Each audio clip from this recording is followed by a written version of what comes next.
જસદણના Atkot road પર માર્ગ અકસ્માત સર્જાયો છે, જેમાં એક જૈન સાધ્વીનું નિધન થયું છે।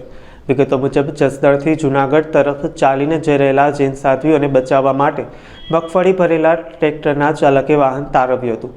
જોકે પાછળથી ફૂલ સ્પીડમાં આવતી કારે ટ્રેક્ટર સાથે ધડાકાભેર અથડાઈ હતી। ટક્કર એટલી જોરદાર હતી કે ટ્રેક્ટર પણ પલટી મારી ગયું હતું અને રોડ પર ચાલતા જૈન સાધ્વીજીનું ઘટના સ્થળે જ નિધન થયું હતું અને 4 લોકો ગંભીર ઇજાગ્રસ્ત થયા હતા।